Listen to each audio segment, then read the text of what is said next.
Um, Meeting Shaheem. I met Shaheem. It was like a natural process. It had to been like some type of magnetism the way it happened. I was on Instagram and I was making posts about Killer Sin, who is a member Wu Tang affiliate or whatever. And he's been incarcerated for some time. Killer Sin is serving 16 to life. I was making posts about him because I like his music on Instagram and making a post for an incarcerated Wu Tang affiliate.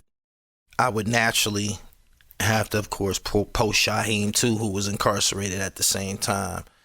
So I posted on my Instagram page, free Shaheem and maybe some facts about him, and that was the end of it. Growing up, I wasn't a fan of Shaheem's music. I was a fan of the music that Shaheem was listening to at the time. We around the same age, same demographic and shit. But I was just showing love, because I'm a big, big fan of the Wu-Tang Clan. Within 60 to 90 days after my post, Shaheem gets released from prison. I had no idea he was coming home. Nothing of that sort, nothing of that nature. At this point in my career, I had interviewed basically all of the child rappers, entertainers that meant something. The Youngsters, Another Bad Creation, Chi Ali, Marley G, who was Jamal Faye Jamal from Illegal, and Jason Weaver. Because of that alone, that little roster that I just ran off for you, I felt it was only right that I should add Shaheem to my resume. So I began my process of courting Shaheem online. It didn't take long for me to find him. He had an Instagram page probably within a week after his release. I reached out to him. He gave me a phone number. We put it together. Leading up to my initial contact with Shaheem, I didn't have a lot to talk to him about. I was more so in tune with his TV and film career, him appearing in Original Gangsters, him appearing in M2D, him appearing in The Parenthood with Robert Townsend, the TV credits and shit like that. It's going on like, I think year 4. Shaheem's been home. We got to work like right away after I introduced myself to him, and he came to understand exactly what it was that I did. He was totally cooperative. He basically followed my lead. I reassured him that, I don't know what you got going on or who you running with, but this platform I got, Gully TV, this is for the underdogs. This is for the underground, my nigga. Like, you should really come fuck with what I got going on. I introduced him to P.A. Dre. P.A. Dre, somebody that's been getting busy online, producing some dope-ass records. Through our circle, he got down with Sam Scar. The Big Pressure record came into fruition. He got the record with R.J. Payne. P.A. Dre is Payne's lead producer. He got to working with Hush Kingpin. Hush Kingpin is somebody that was on Pillmatic 1. So it was just like a musical cipher that just happened to work out for everybody. And that's my guy. I don't know how old Shaheem is. I never asked him. I think I'm just a little bit older than him. But all of the shorty rappers that was like kids and shit, I'm cool with all of them. I met all of them. Another Bad Creation, them is my guys. Everybody know about my relationship with Jamal. Shaheem, like, it's just been a pleasure working with him, man. He came home from jail and got straight to it, man. Like, he just needed a little bit of encouragement. And now it's everything's clicking on all cylinders. He got the Rugged Road to Recovery thing. He's starting to understand how the algorithm works. We've been through it together, man. Like, I know it ain't easy being my friend and shit because I stay in so many conflicts. Like, when he called me, he'll start laughing before he tell me what's going on. Like, he might encounter somebody that I don't fuck with, and he be doing some business with him, and he just run it by me and shit. Like, damn, without it being said, he basically be like, damn, man, you be into it with everybody, but you my man and shit. Fuck online support. I'm online support. If anything, that situation that happened with Drink Champs, the Memphis Bleak shit. I like Memphis Bleak. I'm a Rockefeller fan, but Shaheem's my guy. I was in it. I'm in it, man. Like if he in it, I'm in it. That's what it is. No questions asked. He just people who view us, who view Gully TV, follow Gully TV. They know what's up. They know we move as one and shit. You know what I'm saying? A like, B like, C like, and we got a goal. You know what I'm saying? Like, and I'm fortunate. Like he chose me and shit. You know what I'm saying? Like I said, it ain't easy to be down with me and shit. Like I got my ways and shit, man. Like I tell a nigga eat a dick in a minute. Like I'm just me. You know what I mean? But he chose me, man. Like I'm down. If he went to the Grammys tomorrow, I got a seat. I'll be sitting right there and shit. It's like that. Thing about all of this is I'm watching him get better and better every time he drops something. And he's very nonchalant about his writing style or whatever. Like I never seen him with a pen and pad or nothing like that. Everybody say they don't write, but I've watched him get better and better and better. And I'm actually a Shyheim fan. Like I'll be the first to tell you, growing up, I didn't listen to Shyheim again. You know what I mean? I listened to the niggas that Shyheim was listening to. You know what I mean? But I wasn't. To me, Shyheim was an actor, a TV star and shit. Like, musically, I just wasn't on it like that. Since we've been, friends and shit, I've got a chance to go back and look at his old shit. And he was kind of before his time, man. He was a little kid spitting that rugged shit. Like he could get on with Prodigy or, some of the guys that he was around, Big Daddy Kane and Hove and Big L and all them. He was deservingly so that he was in that type of company and wasn't nobody writing for him. You know what I mean? Wasn't nobody. And he told me it was presented to him a few times from different people. I think maybe Kane and shit. But nah, he write his own shit. And I respect the authenticity, man. Like, straight up. A lot of dudes jumping on these cameras, Stapleton this, Stapleton that, Stapleton this. These dudes don't know the history of Stapleton. See, it started from one family, which is the Pirates crew, and I respect every last one of them. And then us came, the Gladiators. Don't get it twisted. This is Stapleton, a.k.a. the town. Check. They'll never get it. They'll never get it. All this pain where I'm from, they'll never get it. They'll never get it. They'll never get it. Where I'm from, they'll come, they'll never visit. They'll never get it, they'll never get it. All this pain where I'm from, they'll never get it. They'll never get it, they'll never get it. Where I'm from, they'll come, they'll never visit. They'll never get it. How I make it in the slums, cause I'm clever with it. Living in my own world, I ain't never fit in. They was lacking, I was studying the metaphysics. I was trapping every hour, every second minute. Won't put my fate into no power, no politician. I never cower to no opposition. These niggas bugging if they thinking I got competition. I see the world crying, can't trust nobody cause they all lying. In a world full of sheep, we need more lions. When it's time to speak up, I see they all quiet. But I adore silence. With the trauma that we face, we should be more violent.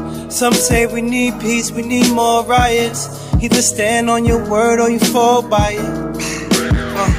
They'll never get it, they'll never get it. All this pain where I'm from, they'll never get it. They'll never get it, they'll never get it. Where I'm from, they'll come, they'll never visit. They'll never get it, they'll never get it. All this pain where I'm from, they'll never get it. They'll never get it, they'll never get it. Where I'm from, they'll come, they'll never visit. Everybody always thinking about they self. Nobody wanna give anybody any help. I always fight with myself. I need mental health. My childhood trauma still present as an adult. Imagine how it felt when I fell.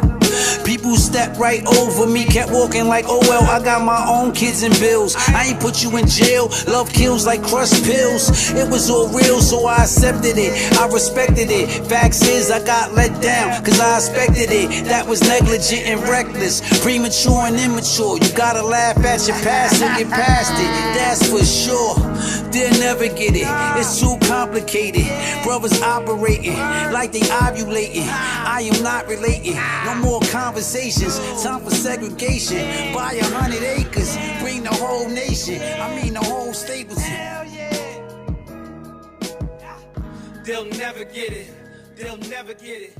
All this pain. Don't keep it real, man. What? If As they far was as getting what? more money than y'all, Stapleton and Parkhead, which one is definitely. We're not organized. Stapleton, you're gonna smoke dust, you're gonna get beat the fuck up. Niggas ain't. Let's look at this. You see how they had up there, nice store and shit like that, Yeah. what they represent? You can't do that shit here. Stapleton is just different breeds, man. You know what I mean? Stapleton niggas, you know, you get fly and all that, but Stapleton niggas is just raw. Yeah. You know, all the bitches love Stapleton niggas. It's just weird. And I'm biased like a motherfucker too. Right. You know, I definitely am biased. We're not even gonna fuck that up. You know what I'm saying? But this is my building. I live right there, 8th floor, 8D. The 8th floor? Apartment 8D, right here. Boom. R&S, who produced my first album, he lived apartment 1A. Okay. So as a little kid, when I was trying to get in the studio, I would be right here going, oh, and he's playing the beat, and you know what I mean, banging on the door, anything to get inside, right? And that was it. I used to sit right here in these little rocks. Niggas be right there hustling, not me, because I wasn't into that, but right here, the community center, we play pool in there when it's open. And yeah, this is my building. AD, matter of fact, some people live there right now. I don't know them, but AD. 8th floor? 8D, right up here. This whole the strip, that's D apartment, but I lived on the 8th floor where that rug is at. Right there, that was our apartment we lived at. Was the gates always like Gates that? always been there, but see this right here? You used to be able to run right through the building. Okay. If too many murders and shit happened, they closed that shit off. Yeah. You used to be able to walk in the building one way and come out. Now On they the don't other do side? that. Yeah, now you it's only one staircase that goes out. Both it was two, and they crisscross. So back when dudes used to run from police, they used to hit one staircase, come around, boom, hit the other, go Out. Yeah. And then once we got up, niggas used to crawl. I seen a nigga get chased and climb the balconies on them niggas. Like Spider-Man. Spider-Man, straight from there all the way up. Isaiah, I think that's his name. Isaiah, I believe he was the first person that used to climb them shits like that. But this is the town, this is Broad Street. This is where I'm from. This is that.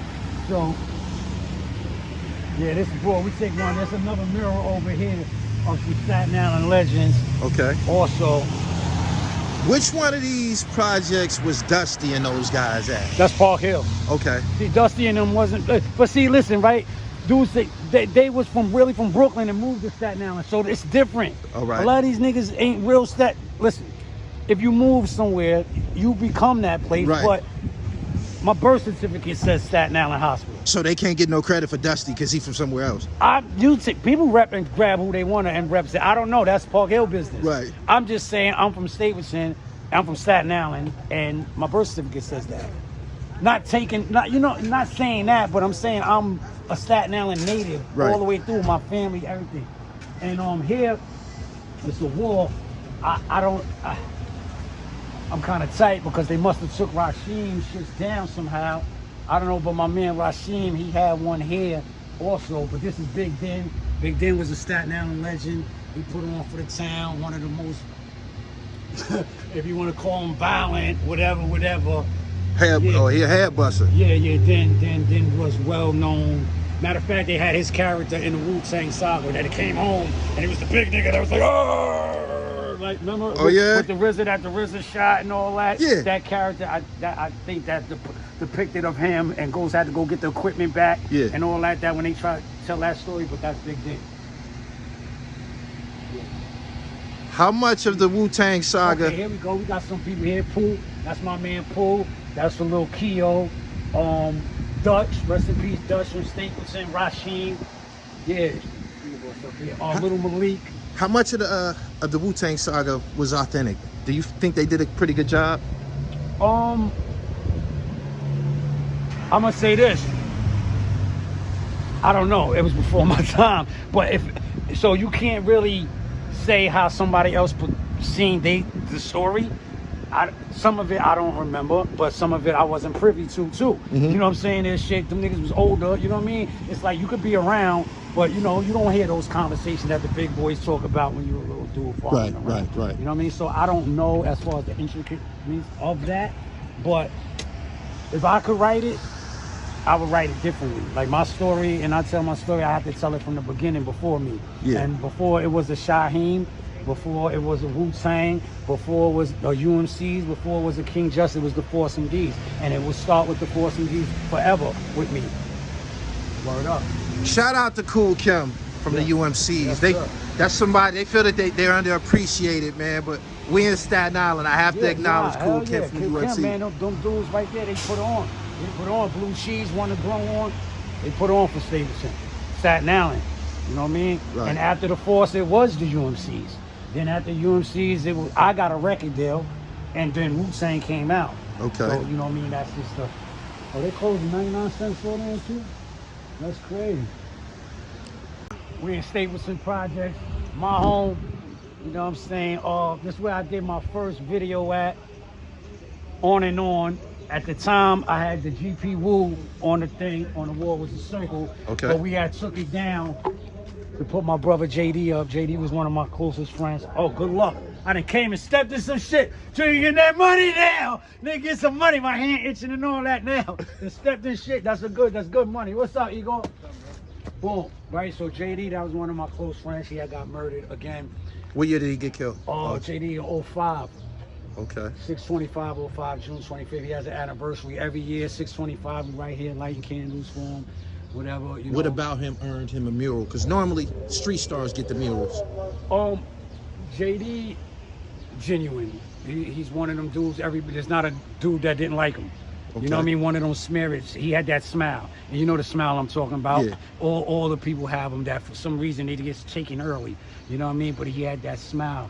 So when he passed, I said, "Yo, you got to take the GP Wu from a video. Then we got to put John up." Him, and then also on the corner. Did you do On and On? If you can remember. 93. Okay. And what made you choose this block to do your video? Because it was From. day one? Just where I'm from Stapleton. It's like I couldn't shoot a video nowhere else. You crazy? Where I was going? Right. I was Stapleton. You know what I'm saying? I was. And who out of the Wu was from Stapleton? Break that down. Me and Ghostface, and of course RZA too, because you know Stapleton and RZA they used to live down here too, Right. on Paroy Street where it was. So born to produce. give me a little insight on the Stapleton Park Hill situation. You said initially Stapleton was the Wu-Tang guys? It was the Wu-Tang home, because Stapleton it used to be like Wu Juice and stuff like that. Everything was Wu-Tang. Everything was, you know what I'm saying? Here, you know what I'm saying? Right. With you know RZA, Pop the Brown Hornet, Ghost, Bebo, all of them older dudes. They was formulating, and they was in high school, Right. and all that, and started the whole movement. And then it went up to Park Hill, and RZA put Park Hill down. Peace. What's good, bro? What's good? How you, Jake? How's everything? Hello. I wasn't listening to Shaheem's music growing up. I was listening to the same music that Shaheem was listening to. We put the interview together. My original intentions was to help him along his way. It was, a convict type of exchange and shit. He was fresh home. I've been in the penitentiary before. I was familiar with what happened to him, what led to his incarceration. I just wanted to help him and give him my well wishes. We accomplished that. He goes back to New York City. Within a couple of weeks, he begins his journey in regards to being an MC. He gave me a call one day, flew to Buffalo, New York. He was working with an unsigned artist. I went up there. I covered that. I recorded him, got some more content from him. And during this exchange, we had an intimate moment where Shaheem said to me he didn't know exactly what he was doing in regards to his career. And I said, "What you mean by that?" And he basically told me that he has some insecurities and some reservations about going forward with his career after the tragedy that happened that led to someone's death. And I had to reassure him that the healing process is underway, and he can only express his deep remorse for what happened in this situation, but it's a must that he continues to live his life. And what do? He's never done anything besides perform. And that's what led him back into the belly of the hip-hop culture.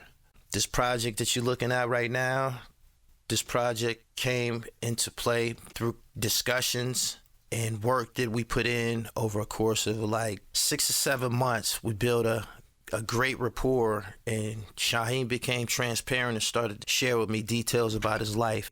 including the incident with his mother. Yo, what up, man? Yo, what up? It's Killer Priest, man. Almighty Wu-Tang, right? Gully TV, what's good? Yo, this week's The Lost Cause, live and direct from LA. I'm on the west side. Shout out to Gully TV, man. Project Blue, the whole crew, man. Love, yo. For all your advertising, networking, and promo, make sure you reach out. GullyTVBoss@gmail.com. GullyTVBoss@gmail.com for all your marketing and promo. Peace.